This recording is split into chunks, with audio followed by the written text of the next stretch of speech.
Thank you for browsing page 121. Today we're going to start a new series on the channel. We're going to be taking an in-depth look at Traveler's Digest. This is a magazine published by Digest Group Publications from the mid-80s to about 93, 91, 92. But what it was important that they did in this magazine, not only is it a fine quality traveler magazine, they did a series of adventures called the Grand Tour. Starting with issue 1, going through issue 21, which is when the magazine ended, they took us with 4 intrepid travelers all around portions of the known world, known universe, on different adventures. Each issue came with an adventure at a new location. It was really cool. I don't have access to issues 1, 2, 3, 4, 5, or 7, but I do have the adventures from 1 through 4, courtesy of the Early Adventures reprint. So I will be able to present adventures 1, 2, 3, 4. I'm going to have to skip 5. I'll do a recap. I found some stuff online that will just allow me to recap it. Then I can do issue 6. I've got to recap 7, and then from 8 to 21, I have all the adventures. So this is just by way of showing what the magazine offered, what Digest Group Publications offered, and it went from being a digest-sized magazine to being a full-blown magazine on issue number 9.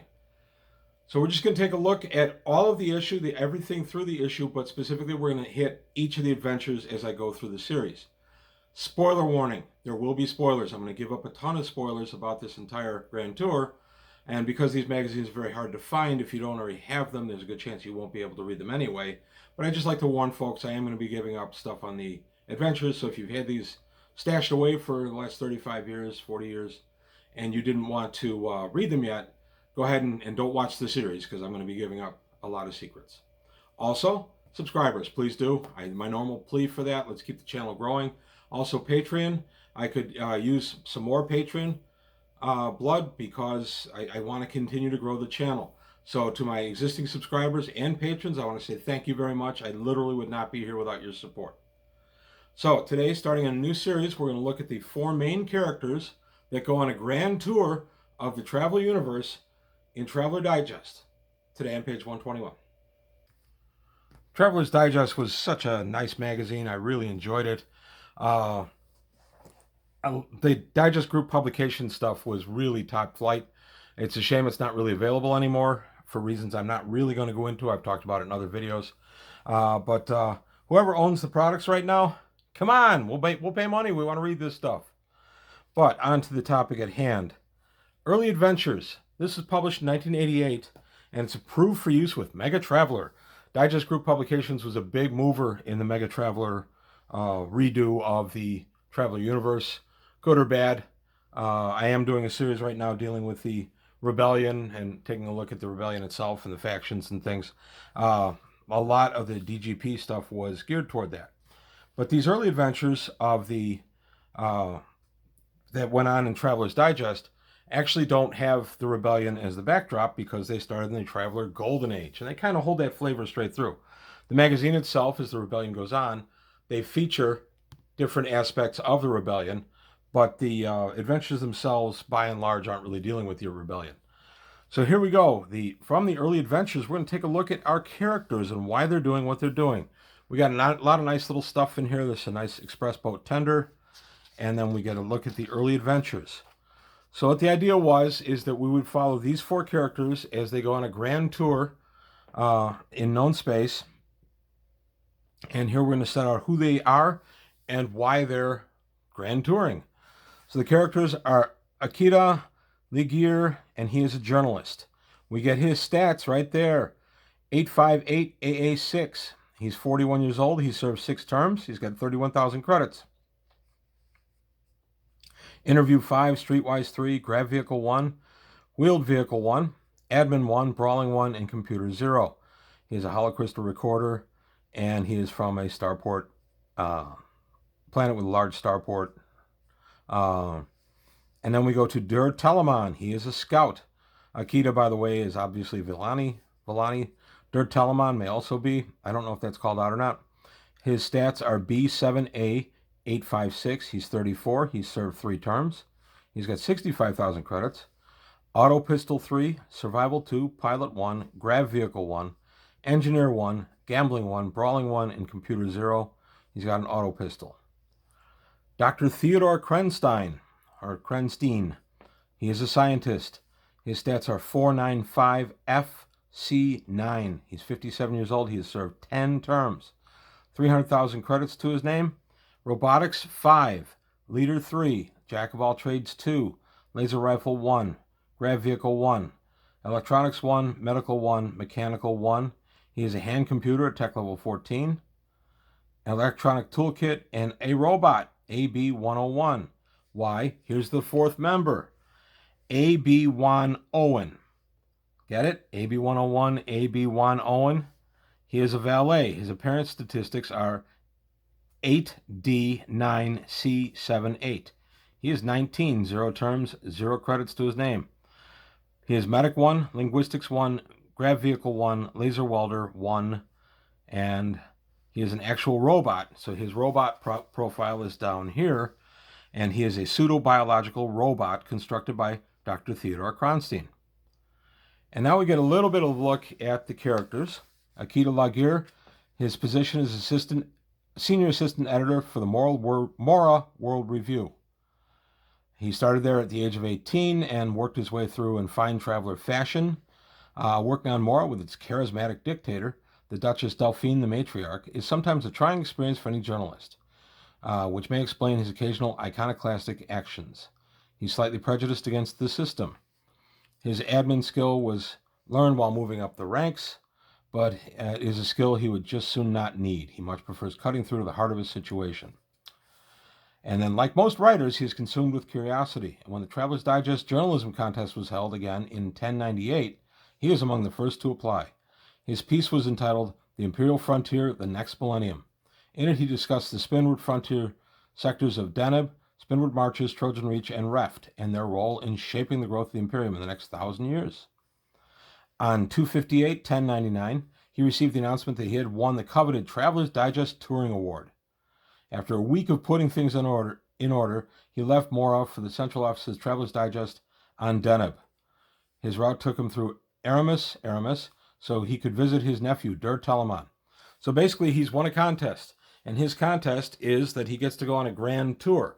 The part of the contest is that it could be up to 4 people total, himself and 3 others, but he has to file stories on these. This is very similar to what a lot of newspapers did in the 18th, 19th, and early 20th centuries. They would send people to South America or deepest Africa, send correspondents down there, and the correspondents then would file all these stories, taking the readers to all these exotic places.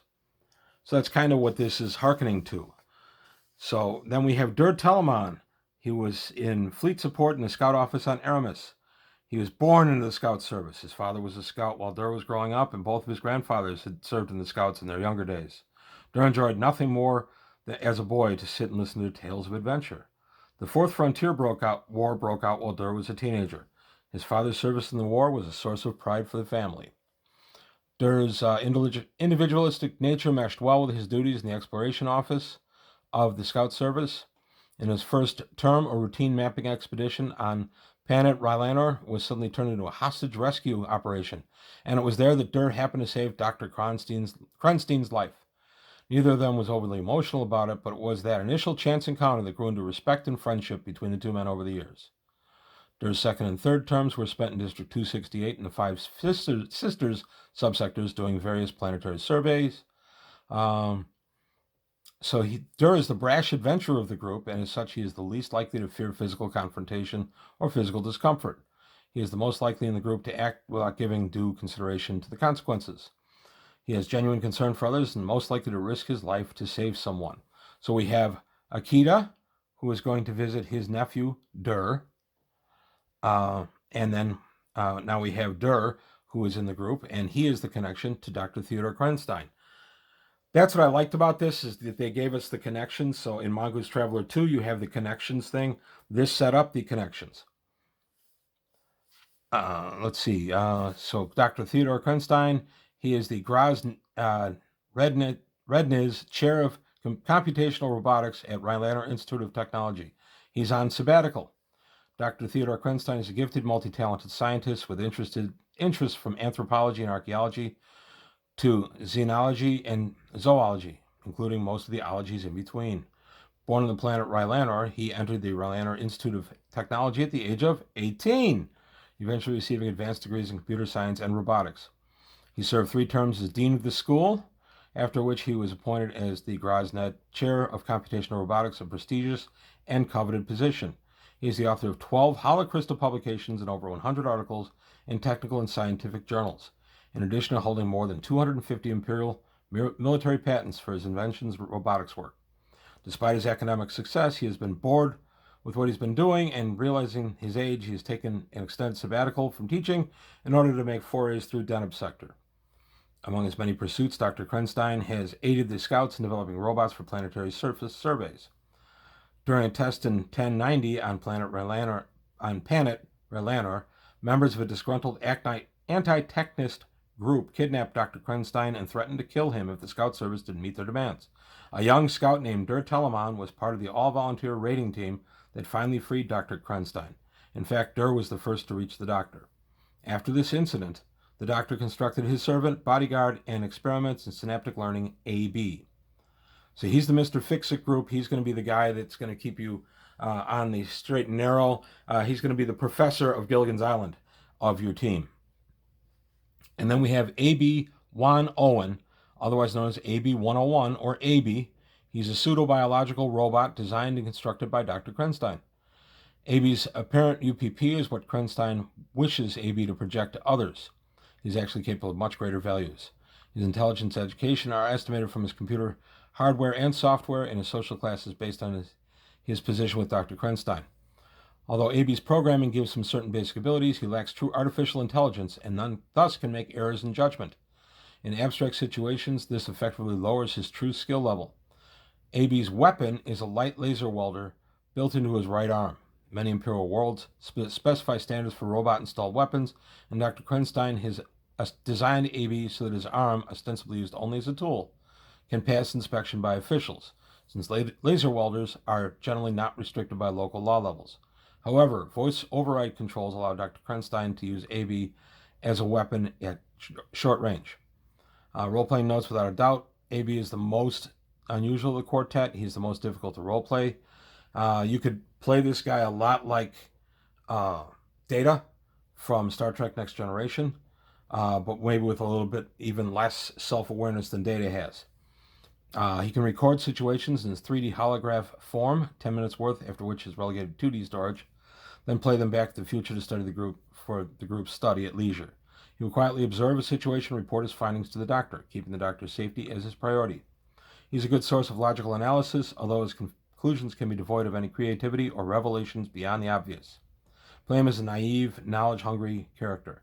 He should make errors in judgment when a situation relies heavily on intuition. Strangers who find out AB is a robot may react negatively, increasing the difficulty of any interpersonal task 1 level. Most will never suspect from casual observation that AB is nothing but a machine.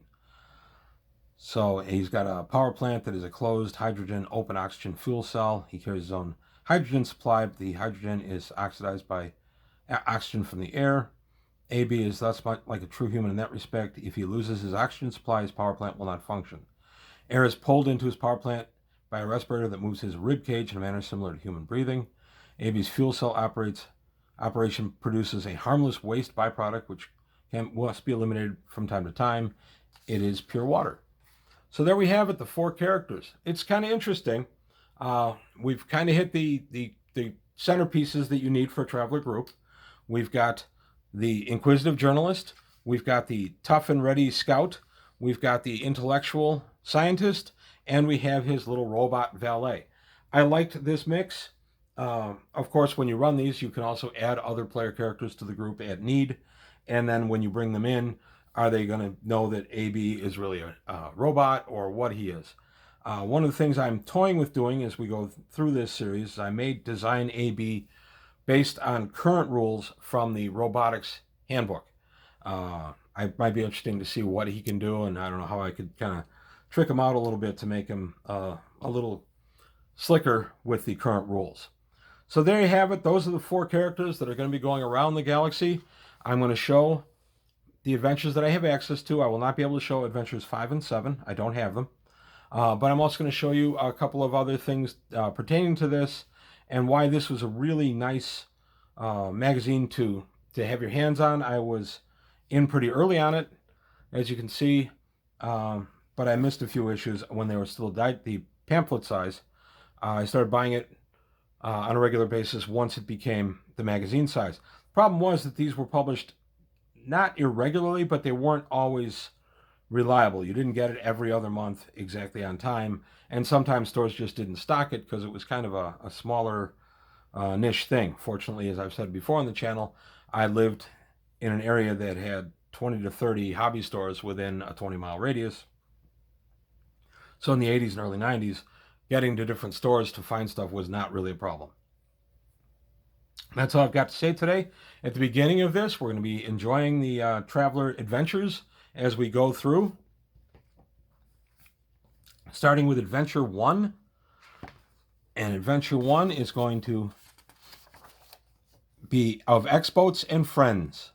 So that's the one we'll be taking a look at on the next episode of the Traveler's Digest from Digest Group Publications. Please let me know what you think. If you want me to continue the series, I'm suspecting that this will be fairly popular. I hope so. And let me know your thoughts. If there's anything I can add to kind of enhance this a little bit, let me know. But that's all I've got for today from page 121. I want to thank you for your time. Thanks for watching, and I'll see you next time.